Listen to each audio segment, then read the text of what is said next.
What's up, everyone? Zavi D of Organic Health Movement coming to you today to present the first edition of the Organic Health Movement podcast. Today, we have a very special guest in the form of Matt Grebosky. He's from Charleston, South Carolina, and is a student of the CHEK Academy, a CHEK IMS 1, and CHEK Holistic Lifestyle Coach Level 1. Matt, welcome to the podcast. How's it going, Zavi? Thanks for having me. So first of all, I'd love to hear a little bit about your background, your bio, and that which inspires you to continue your studies with the CHEK Institute.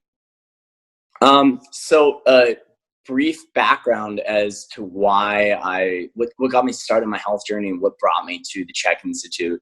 I've always had I was always drawn to science and biology and anatomy, something I really liked growing up as a kid. And getting introduced to a higher level anatomy class in high school definitely helped there. And I attended Penn State University at University Park State College, their main campus, as undecided, but going to the council, the undergraduate resource person.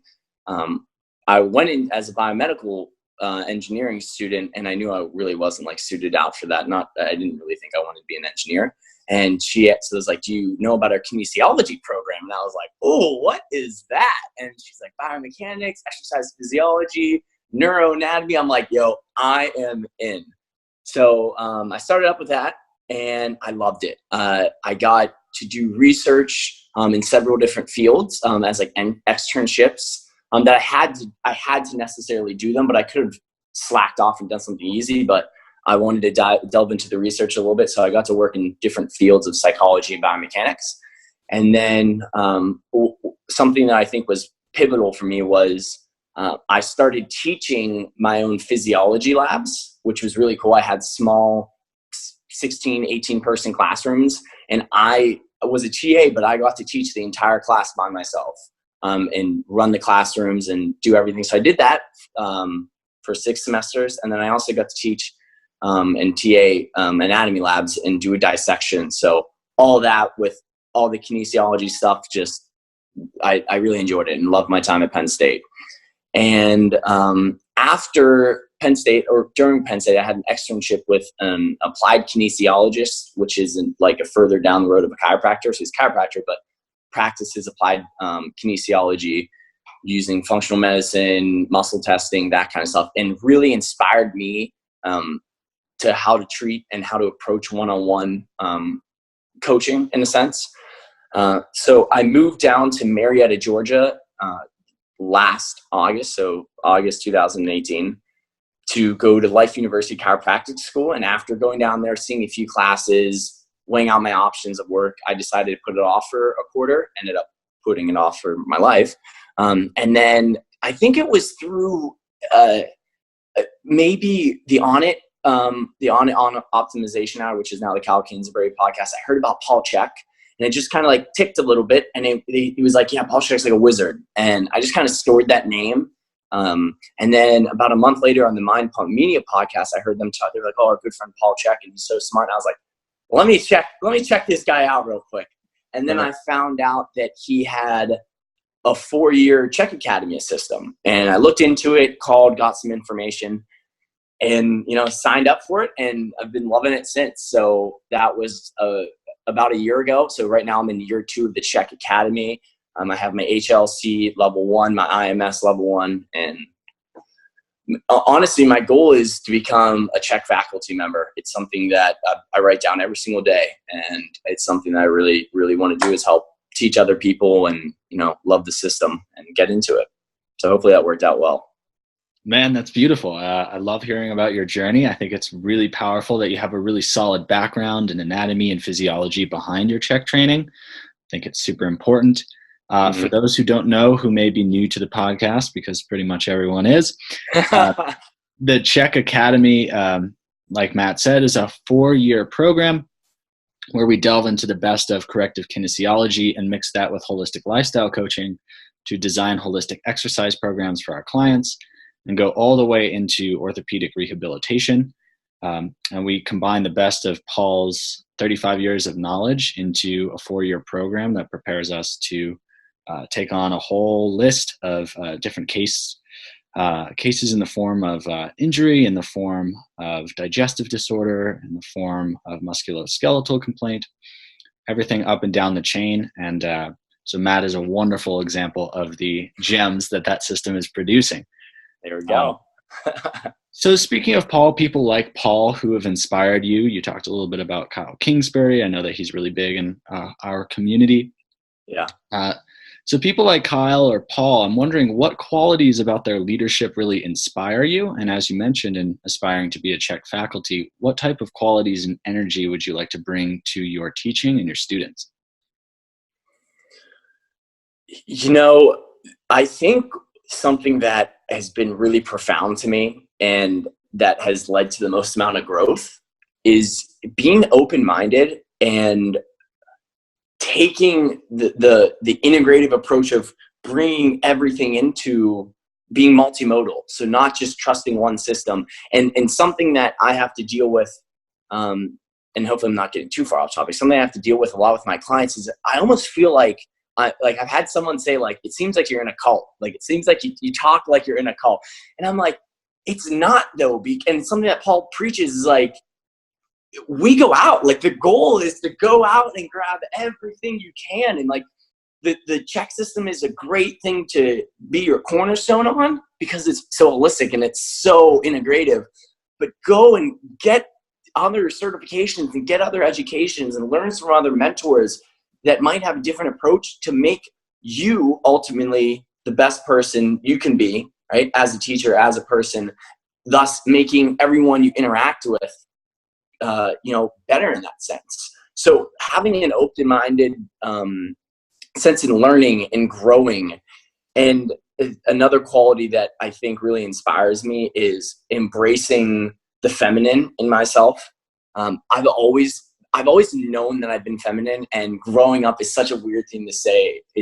But I'm like I knew it. Like, I was like, yo, like I don't get me wrong, like I'm a big masculine guy and like the whole locker room jab and talk thing, but like I embracing my feminine side and understanding and learning and taking in things and growing that way has been paramount in my journey as a person and as a teacher and a learner. So that's huge, man. I love that. Well, like you said, bringing in all these different avenues of self-development and self-exploration, I think is wonderfully key to being a mentor towards other people. And like you said, with the word cult, I think cults generally collect students. And I think one thing that Paul does beautifully well, and in addition to some of the other mentors I'm sure that we share, is to help cultivate masters of self, masters that go out into the world, like you said, and really share their wisdom and share their knowledge from their own experience and not just from what they've been told. Yeah. So I love it. Right on.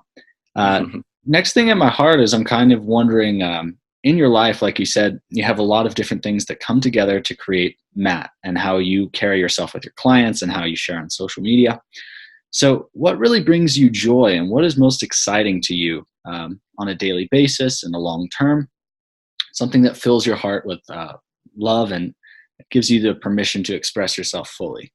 Yeah. So Dr. Happy, right? What makes me happiest? To be honest, something that I've realized really makes me happy in life is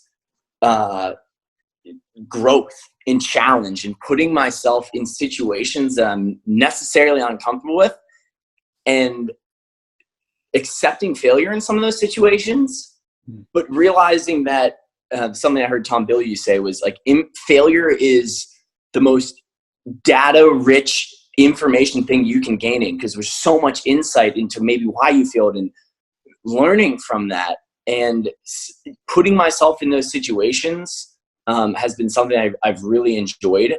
And something else, it's like, it's almost simple to me, is being more ancestral and using these biohacks we have of like blue light blocking glasses and the cool exercise equipment, whatever you want to name it, to become more ancestral and eat an ancestral diet and try to get away from EMS. And there's something magical about it. I don't have a lot of experience with it. I've never like camped for extended periods of times.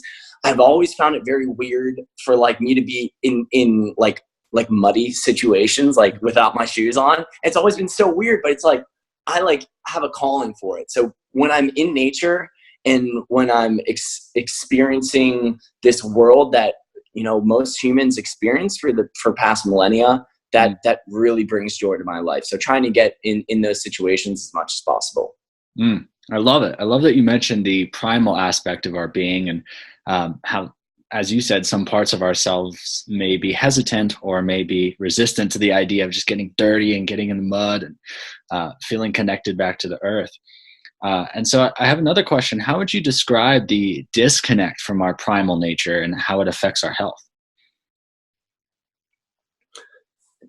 Unconscious, I think is a big word to describe it, because I think people don't necessarily realize it. I think they push it. If you don't, it's easy for us to sense it because we've almost become in tune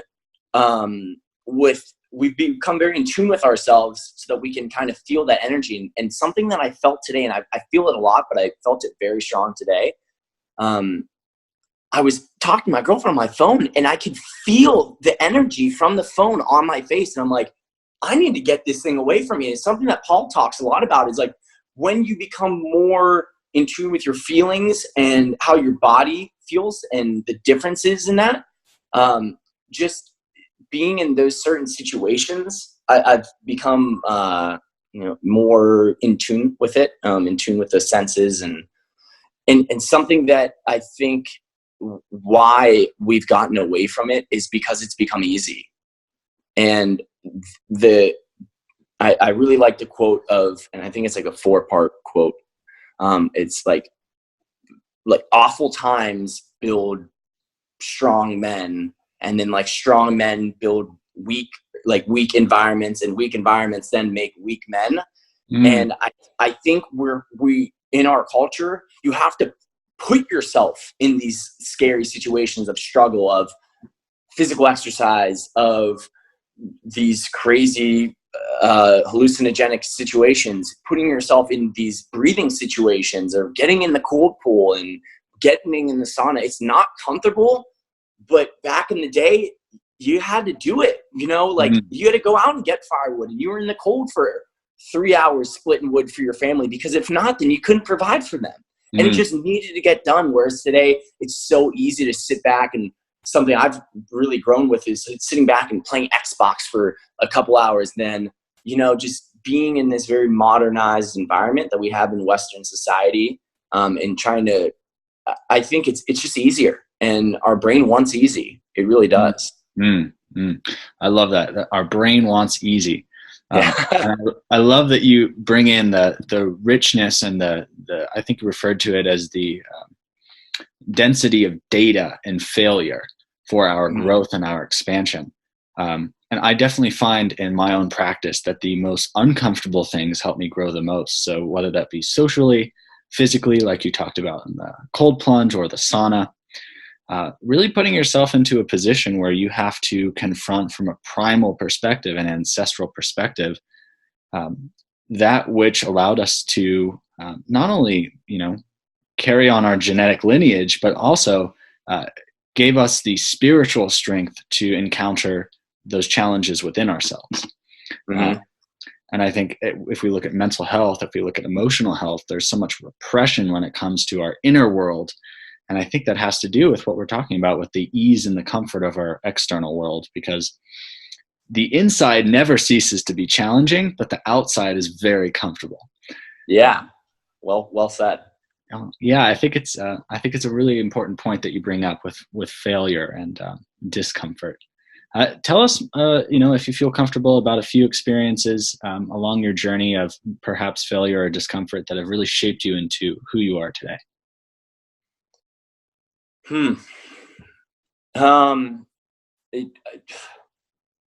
Discomfort, one of the most uncomfortable things that I've probably ever had to experience, and I think this can relate to a lot of people, so I like sharing with it. My parents went through a pretty shaky divorce when I was younger, and it I think I was in third grade when they actually went through the divorce.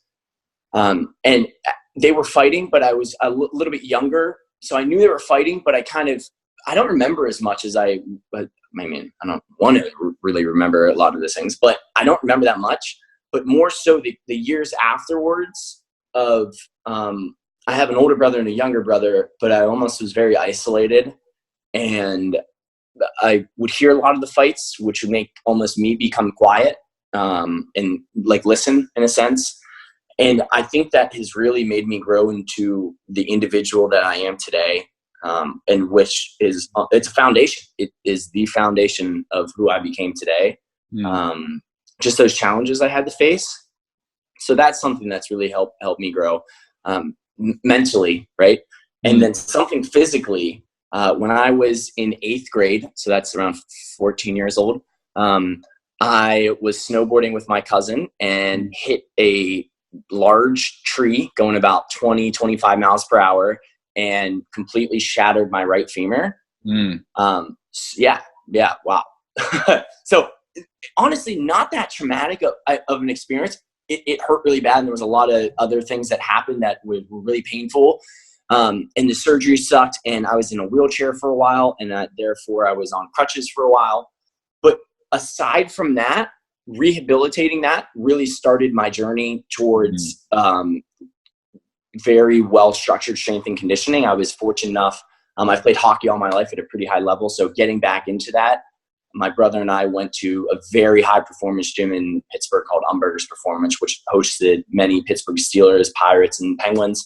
So we were learning with some of the best. So that was a great foundation. And, the rehab and getting back into exercise and living a daily life was tough. But something that's happened recently, my SI joints, I've realized that I have a hemipelvis. So my right pelvis is somewhat bigger than my left pelvis. There's something going on there while I'm uneven. You can see it when I can squat. My right leg has always been less unstable. And it's caused me some discomfort in my low back SI joints, which when I sit for a while has been a little bit pretty uncomfortable. And for the past year, I've had some pretty bad back pain, but I've since practicing some of the lower abdominals and the stretching and stuff like that and growing through that, I think has really helped me grow as a CHEK practitioner and as a person in myself to say, like, I've been there through some really bad pain and help to help people understand the importance of conditioning their lower abdominals and why that's going to stabilize the spine, and to help teach people that you should listen to Dr. Pain or the pain doctor, right? But you don't want to experience them, but sometimes that's what people need to take a look inside and say, is my ego telling me I need to do all this weight? Right. And learning to kind of step away from that a little bit. Beautiful contribution there. I heard you say a lot of different cool stuff, especially when you talk about low back pain in your own experience with snowboarding accident, and feeling like when you get into those positions of extreme discomfort, it opens up a new avenue for your growth and for your mindset to change. And I think when you talk about being a better CHEK practitioner, as you said a few moments ago, if you don't experience some of that pain to a certain degree, in regards to the same thing you may help another person to heal, it makes your credibility perhaps kind of muddled. I don't think it's quite as strong as if you've gone through that experience yourself. Definitely. And we know that low back pain is a serious condition that affects millions of people. So no better place to start than healing your own. So I think that's super cool to hear. Yeah.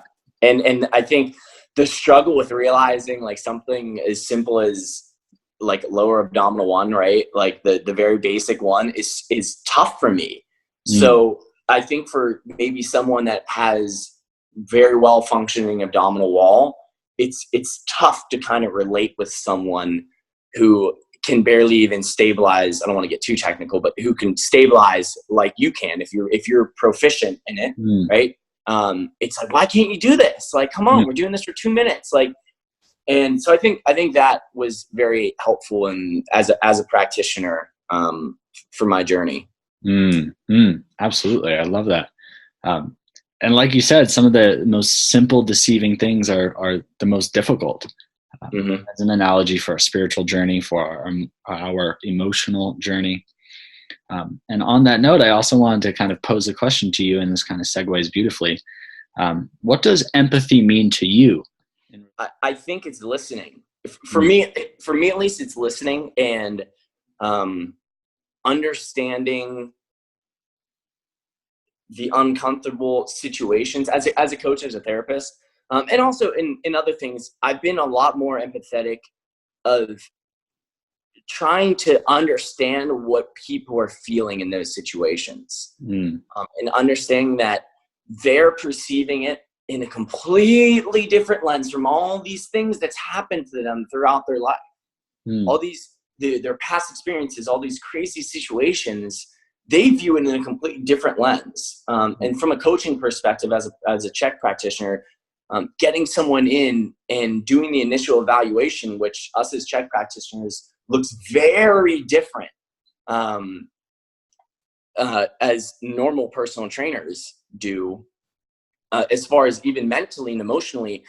Um, Getting the basis of how your client was brought up to you and asking them these potentially pretty deep questions. mm, I had a new client the other day who lost her son, who mm, was pretty much my age, right when he was about to graduate college. mm, And listening to her and letting her tell you how she feels, not just instantly saying, oh, like, I'm very sorry for that, but listening to her and not projecting my own values on this situation and my own thoughts on it, and kind of listening to how they're perceiving it. So I think that's, hopefully that I kind of dodged around empathy a little bit, but I think mm. I found it. Yeah, absolutely. Well, I really love when you speak about really understanding how the client was brought to you and the journey that they've been through before you get to them.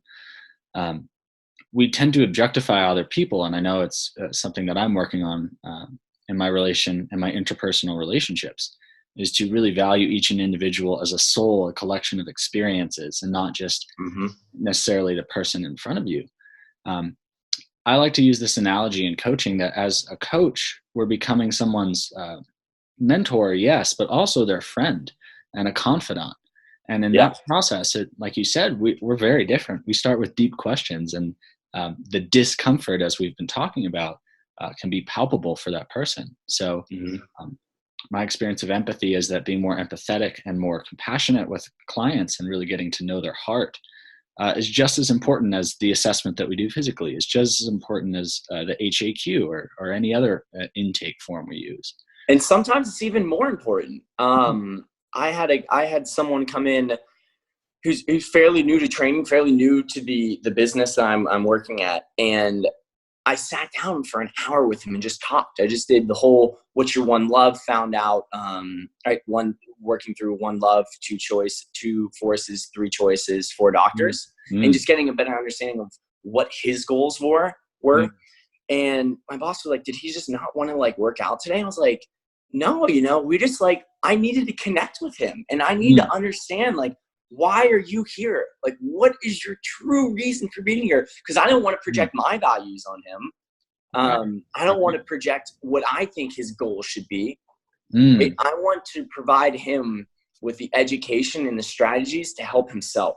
mm, Right? mm, That's what we're ultimately here for." mm. Oh, I love it, man. That's beautifully said. Yeah, man. I think in the personal training realm, one may look at a CHEK practitioner and think we're quacks, but uh, we have a lot of roles to play and a lot of hats to wear in I agree. regards to our clients. And so um, I think that your contribution to this conversation today has been epic because it just details the journey of a CHEK practitioner, what it really means to live as your authentic self, and then how to relay that into your work with clients. Mm-hmm. Finally, I just want to ask in 1 to 2 sentences, what is your message for humanity as it is today?